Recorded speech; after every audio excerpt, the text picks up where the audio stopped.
자, 먼저 시청자 여러분들께 인사 한 말씀 부탁드립니다. 안녕하세요. 세움심리상담연구소의 이상욱 소장입니다. 네, 반갑습니다. 예전에는 그 우울증이라고 하면 좀 편견이 있었는데요. 요새는 참 감기와 같다. 누구나 앓을 수 있고 또 어느 정도 앓다 보면 다 극복할 수 있다. 이렇게 생각하시는 분들이 참 많아졌어요. 실제로 소장님께 상담을 하시는 분들 중에 우울증으로 힘들어하시는 분들이 많이 있습니까? 저희 상담소를 찾아오시는 분들도 상당히 많은 분들이 찾아오시는데 그중에 특히 이제 중년기에 인생의 전환기다 보니까 관계의 어려움 또 직장 스트레스로 인해서 우울증을 겪는 분들이 많습니다. 그래서 많은 내담자들이 사실 우울증을 오실 때는 자각하지는 못하시고요. 주로 이제 무기력감이나 불면이나 불안 이런 다양한 증상들로 오시기도 하고요. 또 아무래도 중년기라고 하는 것은 자녀의 독립이나 직장의 변화, 은퇴 문제, 또 노화 과정 등 삶의 의미가 다시 새롭게 재평가되는 그런 시기다 보니까 그 과정에서 우울감을 느끼는 분들이 많이 오시는 편입니다. 그리고요, 우울증이 불안장애와 불면증을 동반하기도 하잖아요. 이건 왜 이런 건가요? 우울증과 불안증 그리고 불면증은 아주 삼중고라고 할 수 있는 밀접한 관계를 갖고 있습니다. 네. 불안증은요, 우울증을 가진 분들의 한 60%에서 70%가 동반하는 증세이기도 하고요. 이 두 상태는 감정 조절이 사실 굉장히 어려워지고 낮은 자존감을 유발하게 되고 우울증을 악화시키는 요인 중에 하나가 또 불안증이기도 하고요. 그렇게 불안증이 또 높다 보면 수면이 부족하게 되겠죠. 만성 불면증은 우울증의 발병 원인을 높입니다. 불면증이 지속되면 피로가 누적되겠죠. 그리고 불안이 심화되고 악순환이 발생합니다. 그래서 불면증과 우울증, 불안장애는 서로 증폭시키는 삼중 장애로 불리기도 합니다. 얘네들이 서로가 서로를 더 높여주는 일종의 악순환의 고리 같은 역할을 하는 거군요. 근데 얼마 전에 어디서 봤더니 그 중년기의 우울증이 노년기에는 치매로 이어질 수 있다. 이런 기사를 봤어요.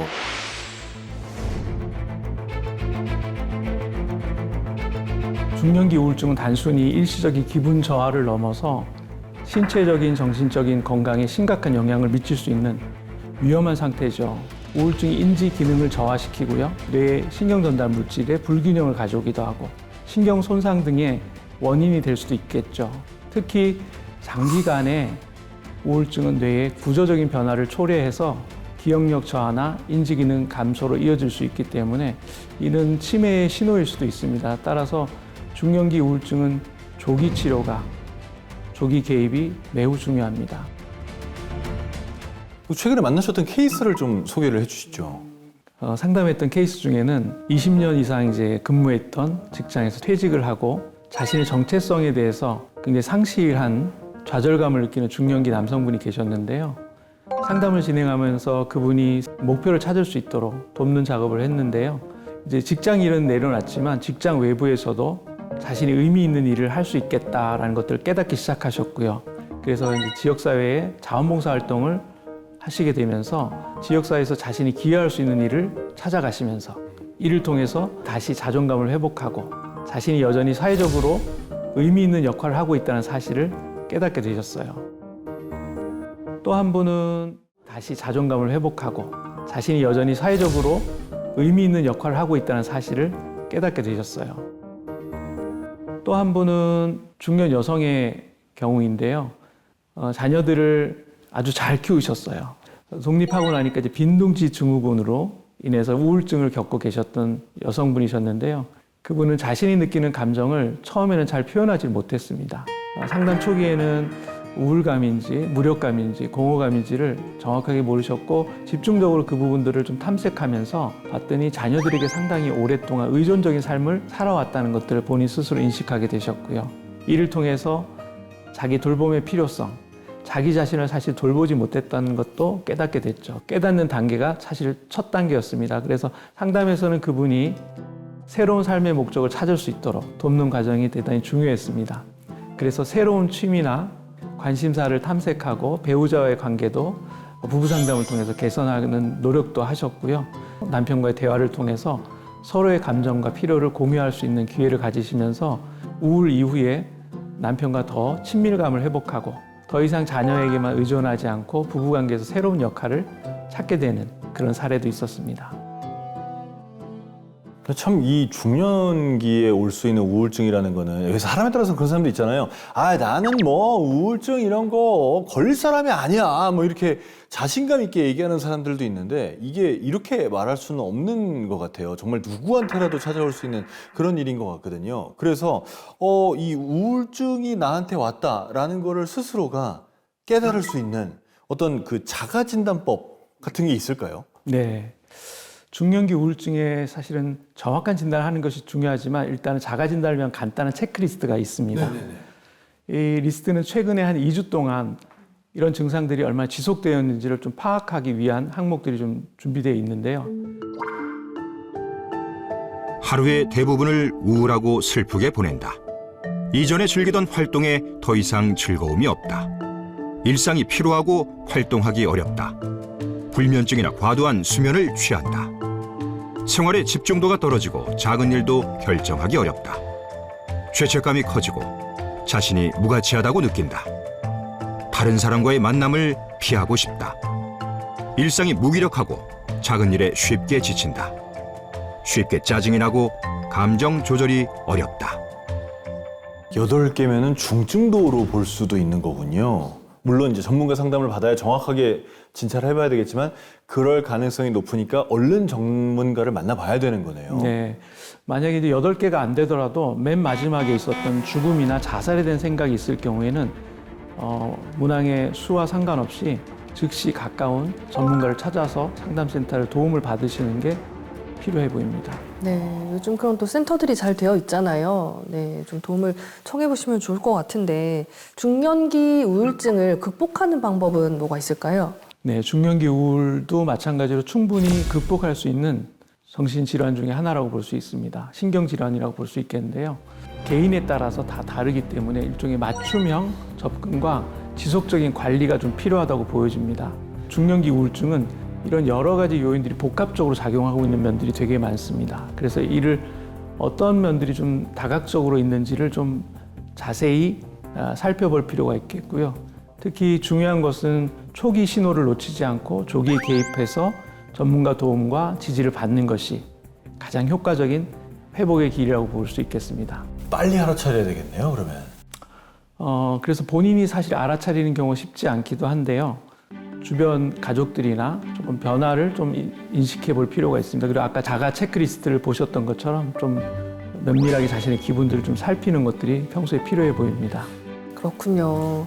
그러면 배우자가 힘들어할 때 구체적으로 어떻게 도움을 줄 수 있을까요? 배우자가 감정적 지지를 좀 제공해 줄 수 있으면 좋을 것 같습니다. 감정적 지지. 네. 우울증을 경험하시는 분들이 경험하는 힘든 감정을 표현할 때는 그것이 옳다 그르다를 평가하지 않고 당신이 지금 느끼는 감정은 그런 감정이구나 하고 인정하고 공감해 주는 것이 우선입니다. 단순한 경청이 사실은 오히려 큰 위로가 될 수도 있습니다. 두 번째는 이제 강요하지 않는 겁니다. 배우자가 힘든 시기에 있을 때 그들이 곧바로 나아지기를 기대하는 거. 금방 좋아질 거야가 별로 안 좋은 말이군요. 그렇죠. 오히려 우울증 환자들에게는 오히려 부담이 될 수도 있죠. 예, 그래서 당신이 얼마나 힘든지 내가 좀 알 것 같아. 당신이 참 그동안 애쓰고 수고한 거 보면 지금은 조금 쉬기도 해야 될 때인 것 같아 라고 이렇게 말씀해 주시는 것들이 필요하고요. 그리고 세 번째로는 치료와 회복을 위한 환경을 조성해 주는 게 무엇보다 필요해 보입니다. 우울증은 전문가의 상담이나 치료가 필요한 질환이죠. 배우자가 상담사나 정신건강 전문가에게 도움을 받는 것을 망설일 수도 있기 때문에 이에 대한 긍정적인 태도를 보여주고 격려하는 것이 중요합니다. 그리고 약물 치료나 건강에 도움이 될 수 있도록 복용을 잘 관리할 수 있도록 돕는 것도 큰 도움이 될 거고요. 이런 상황에서 통제하려는 태도는 좀 오히려 주의해야 할 것으로 보입니다. 통제한다는 게 무슨 말이죠? 약 먹었어? 뭘 하든지. 감시하듯이 네. 약 먹었어 안 먹었어? 뭐 이러지 말란 말이죠. 또 약을 안 먹고 싶을 수도 있는데 약을 잘 먹는 것에 대해서도 격려하고 칭찬하는 것들이 필요하다고 보여집니다. 근데 그럼 약을 안 먹을 수도 있다 그랬는데 근데 약을 잘 먹게 도와주라 그랬잖아요. 그럼 약 먹었어 안 먹었어? 물어보지 말고 뭐라고 해야 됩니까? 내가 약 준비해 줄까? 라든지 내가 어떻게 도와주면 좋을지를 좀 물어봐 주시거나 약을 먹었다고 하면 오히려 그것을 강화할 수 있는 칭찬과 격려. 아, 그래, 당신은 참 약을 참 잘 챙겨 먹네. 이게 쉬운 게 아니라는데. 또 건강한 습관 형성을 지원하는 것도 도와주면 좋겠죠.